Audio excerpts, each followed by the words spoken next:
आज मेरा जन्मदिन है।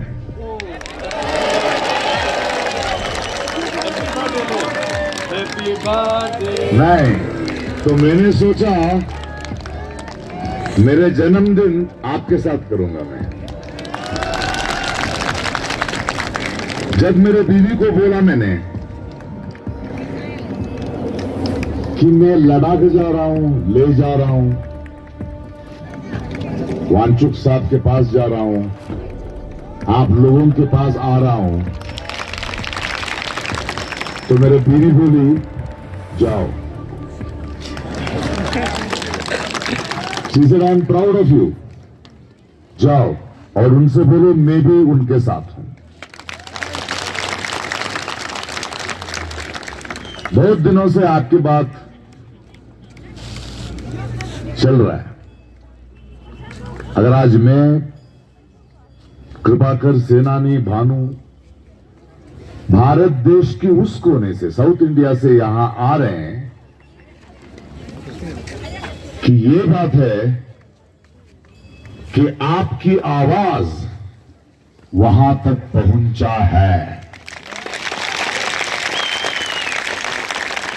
आपकी आवाज में ताकत है।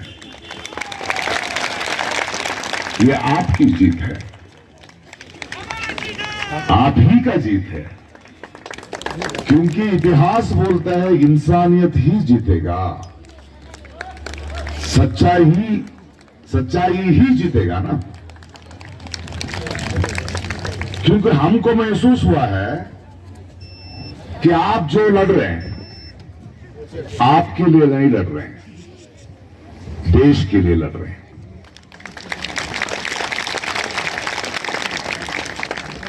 मेरा बच्चों के लिए भी आप लड़ रहे हैं। चाहे कोई सरकार और जो कुछ लीडर्स आपको झूठ बोले हैं, काम तो वही है उनका, उम्मीद देना, भरोसा देना। जब तक उनका काम होना है आएंगे, आपको बात दिया था, वादा दिए थे, और हम भी ऐसे लोग हैं कि हम भी भरोसा करते हैं। चलो वो लोग भरोसा तोड़ते हैं, जो वादा है उसको तोड़ते हैं, चले जाते हैं। लेकिन इतिहास में ये बोल चुका है, ये तो साबित हुआ है, ये जो सरकार, ये जो लीडर्स वो आते जाते रहते हैं, हम परमानेंट हैं।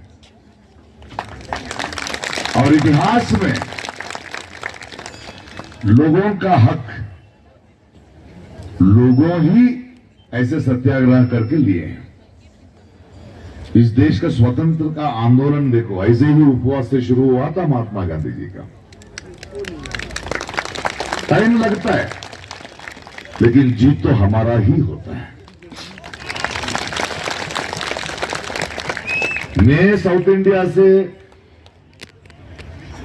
आपका बधाई देने आया हूं कि आप ऐसे एक मूवमेंट स्टार्ट किए। यहां की जो पानी हमें मिलता है उसके लिए आप लड़ रहे हैं। यहां की पानी जो एक किसान को मिलता है उसके लिए आप लड़ रहे हैं। यहां की जो वन्य मृग है उसके लिए आप लड़ रहे हैं। ये जो राजकारणी लोग या कॉरपोरेटर्स, बड़े लोग आते जाते हैं, एक बहुत बड़ा कविता है। जब युद्ध होता है ना, ऐसे युद्ध जो हो रहा है, उसमें ये लीडर्स जो है ना, वो लोग शस्त्रास्त्र देते हैं। अमीर लोग, जो कॉरपोरेटर्स ये लोग है ना, वो लोग वो युद्ध का खर्चा देते हैं। लेकिन युद्ध लड़ने के लिए हमारे जैसे आम आदमी जाते हैं। युद्ध खत्म होने के बाद जो ये लीडर्स शस्त्रास्त्र दिए थे, बाकी जो शस्त्रास्त्र वो वापस लेते हैं, थोड़ा पैसे लेते हैं। और ये कॉरपोरेट्स जो है, ये इंडस्ट्रीज जो है, वो जीते ही हुए उस जमीन पर उनका राज्य करते हैं। और आम लोग उनका बेटे बेटियों का लाश ढूंढते चलते हैं इस युद्ध रंच में।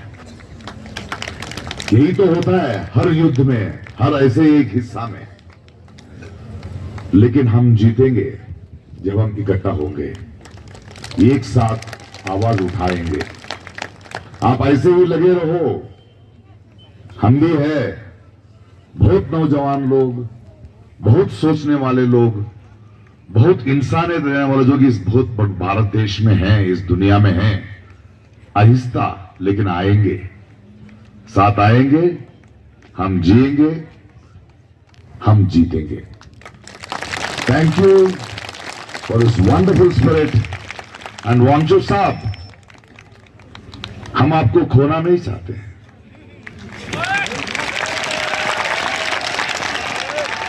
21 दिन जो किए, रोकिए ना, आराम लीजिए। शुरू तो कर दिया आप एक इतिहास, ये तो आगे चलना ही है। आप रहना, आप जैसे एक नायक रहना, आप जैसे एक विजनरी रहना हमारा जरूरत है, आपकी नहीं। तो हमारे लिए, देश के लिए, ये प्रकृति के लिए आपकी ख्याल आप रखना है। Love you. आप जो इंस्पिरेशन दिए, इसी मोड पे हम चलेंगे। You will be remembered as a brave son of this country and of humanity. We love you sir. Thank you.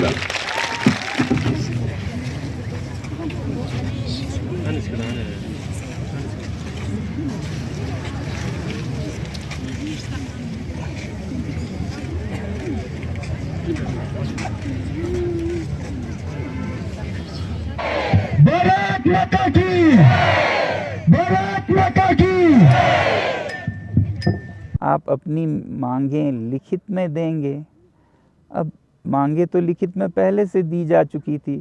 अगर विस्तार चाहिए होता तो वो कह सकते थे विस्तार में लिखित लेके आइए, तो मीटिंग जल्दी चलता। मगर टालम टोल ऐसा कि मीटिंग में सिर्फ ये कहा गया कि आप लिखित में दीजिए। अब फिर उस पे हफ्तों बल्कि महीने बीत गए और फिर जनवरी में लिखित में दिया गया।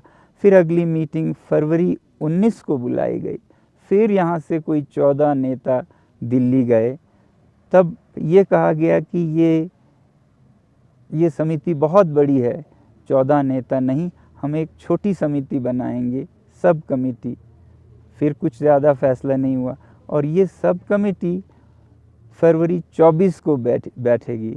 पहले लिखित में दीजिए, फिर समिति बड़ी है तो छोटी समिति 24 को बैठेगी। जब फरवरी 24 को हमारे नेता दिल्ली में बैठे रहे इन दिनों, जब फरवरी 24 को छोटी समिति बैठे तो भी कुछ खास निर्णय नहीं हुआ और कहा गया अगली बार हम लीगल एक्सपर्ट, न्याय विज्ञों को बुलाएंगे।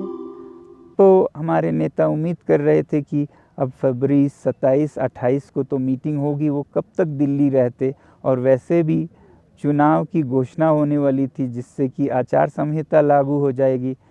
मगर फिर भी अगली मीटिंग 27, 28, 29 को भी नहीं रखा गया, बल्कि और देर से मार्च 4 को रखा गया। और मार्च 4 के मीटिंग में अंततः साफ साफ ये कह दिया गया कि आपको हम न 6 शेड्यूल का संरक्षण दे सकते हैं और ना ही जो दूसरी मांग है लद्दाख में भी लोकतंत्र की बहाली हो, जैसे जम्मू कश्मीर में हो रहा है। इस समय लद्दाख में कोई लोकतांत्रिक मंच नहीं है, ये सीधे अधिकारियों द्वारा चलाया जाता है, उपराज्यपाल के द्वारा, तो वो भी नहीं देंगे। और यहीं मीटिंग्स ख़त्म हो गए जब उन्होंने ये साफ साफ कर दिया। तो आप ही बताइए हम क्या कर सकते थे। हमारे पास एक ही रास्ता था, आंदोलन का, और इसीलिए मार्च 4 के बाद मार्च 6 से हम यहाँ पर अनशन पर हैं, भूखे हैं, -15 के ठंड में हैं, ताकि आप तक ये आवाज़ पहुँच पाए। और हमारी उम्मीद अभी भी है कि आप ये सुनेंगे और इस पर फैसला करेंगे। बहुत बहुत धन्यवाद।